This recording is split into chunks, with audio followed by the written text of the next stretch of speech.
Guys, this is Cake from Team BLE here doing a deck profile on my new Igknight deck. Basically, I've been bored of regular Igknight, so I've been trying out new things. Brought this to locals, really love it. This is basically the version that doesn't let your opponent play Yugioh, so obviously I'm gonna like it. Just especially because of how the format's going, where like it's a lot of floodgating and then a lot of floating. So yeah, I kind of went with a more grimy version of Igknights. Not a lot's changed, but it's more based on not letting your opponent play Yugioh, which is always great. So, 3 Royal Magic Library. Basically, if you draw the card, most of the time you'll win, unless it gets negated or you just brick, which happens. But you know, it's the game of Yugioh. Like you really can't complain when you draw the card unless you draw like all 3 of them. Like, I've experienced that, but, like, this card is so good because every pendulum casts a spell, and you keep on drawing until you draw a Tyrant's Thirst, basically. Oops, actually, let me put them face up. I'm really anal. And then for the grimy cards, we have 2 Majesty's Fiend. Basically, this stops out a lot of opponents' play, and then 2 Majesty's Fiend. Vanity's Fiend. Oh, so good. Basically, the ideas with this is Pendulum for 5 should beat all the weakest one, get one of these out, either one, and basically you win the game. Because no one has an out to this, apparently. Not in this meta, because no one plays back row. So yeah, that's basically it. 1 Rescue Hamster. Still a really good card. It's basically a win more card, and it allows you to go through more of your level 4s, which is pretty good.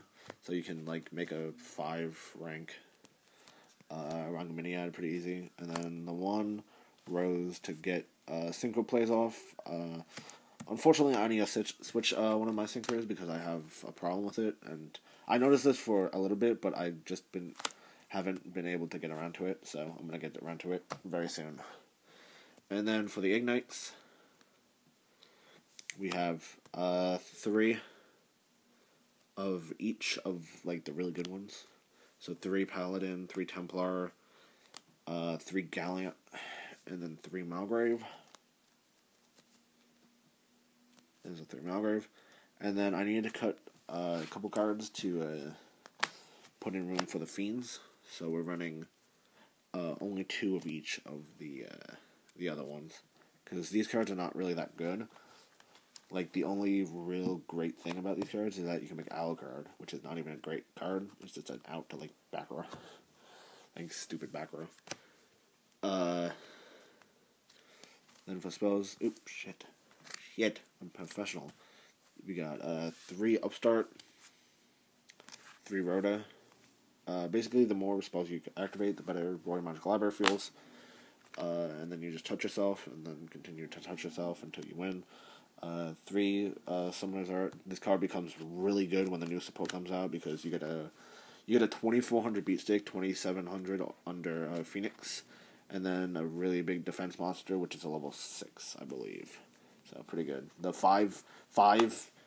a level 5, 24 to 2700, and then a 6 fat defense monster.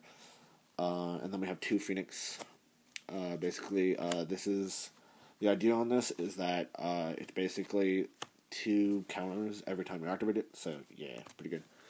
And then the 1 Rekiki to get rid of problem boards. And then for the 3 traps, we're running 2 Throws, and then 1 Emptiness. Basically, like, Throws is basically an insta-win, and the reason why I need to switch an extra deck card is that my extra deck includes Stardust Dragon. Unfortunately, if you activate one of these, you cannot bring Stardust back if he gets destroyed, which is kind of sad, so yeah. So I'm going to change that to a Stardust Spark, and then Vanity Emptiness, because it's broken. And, like, it stays on the field for a long time because Pendulum go back to the extra deck and not the graveyard. And then for the extra deck, we're going Warning Nice to Providence. Oh my god, this card is so fucking good. This card is way too fucking powerful. This is the insta-win on the Mirror Match and Cofort, so great. 1 Stardust, you know, good card, but, like, I need to switch it out. Then for the XYZs, we're running one Alucard, Ouch the back row, one Volk, one Shock Fortress, and one Gaia Dragon. This is to get rid of problem cards, OTK, OTK. One Rangaminiad. This card doesn't allow your opponent to play Yugioh, which is great. I love not letting my opponent play Yugioh. This is my Towers out. And this is the OTK. Yeah. And then we got... Jesus Christ. I'm going to put this over here. One Polymagus, one Potomalis, whatever. And then one of these. This is basically the instant win in the Burning Abyss and Shadal matchup. I haven't played Burning Abyss yet with this deck, but I have beaten Shadals a whole bunch with this shit, because they rely on clowns, basically, to win the game, and they basically lose at that point. One Exciton. Shit. To get rid of problem boards, like, I don't know, like problem boards, I guess. One Castel to get rid of problem cards. If for some reason that I can't make Potomas, I have the Abyss Dweller, which I'm gonna take this out very soon for, like, I don't know, probably a Diamond Crab King or something like that. Maybe a Emerald to bring back my monsters, but I don't know. And then one Rhapsody to get rid of Necros. Shit. And then for the side deck, it's not a great side deck. I need to change up 2 cards, so yeah. One Flying Sea. This card is so good. Not letting your opponent play their deck. Like, I activated this on Satella Knights. Played Evil Swarm today. Activated this on Evil Swarm. Oh, so good. So fucking good. 2 Valor. Valor is coming the fuck out. It is so bad. This should be Lightning Prisonings every fucking time. Like, I don't want this card every fucking time. I want Lightning Prisonings. So those are being switched out for Lightning Prisonings, because Satella Knights kind of die by that card, and then Cosmos do pretty bad against that card too. 3 MST for Mirror Match, Quillfort, Satella Knight, Yosenju, all that shit. 3 Decree for back row, Yosenju, Satella Knights, all that shit. Iron Wall for Cosmos, Necros, Infernoids, all that shit. And then 2 Shower Mirror for BA and Shadalis if I don't already win the match. So yeah, that's the deck profile. I know it was kind of long, but it was supposed to be a lot shorter. Yeah. So yeah, that's Igknight. If I have to rate this deck, this is definitely a tier 1.5 deck.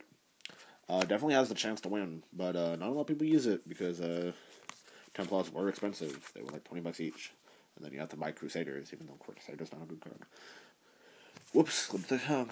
But yeah, it's a really good deck. I mean, a lot of people shit on it because, man, degenerate, and then you make wrong Miniad or you lose, but it's really not that. It's more like, draw Tyrant Slurs and you win.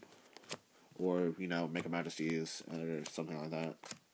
But yeah, this is a little bit different because, I just started with the deck profile today, so this is kind of new to me. You know, it's not really different from like my old plays. Like, it's still a lot of, hey, you know, summon 5 monsters. But like now, if I don't draw Royal Magical Library, I still have a normal summon, and that's not Rabbit. That just makes me mad. So yeah, you can make you can bring out all your monsters and then tribute for Majesties or Vanities, and not a lot of people know how to deal with that, especially in this meta where like there's little to no back row. Like, what decks really use back row right now? Like Satella Knights, Burning Abyss maybe. Like, and it's not very great back row. And like random Cosmos players. Like that's basically it. So yeah, this is kind of something new. Playing Fiends in a fast-paced deck to see how fast that can stop the opponent's plays. So that's basically it. Hopefully I'll try to get a deck profile of this, maybe. Not deck profile, a duel video. maybe tomorrow I'll record me and Dan playing a deck for a while. Alright. Well, this has gone 10 minutes. See you later. Bye.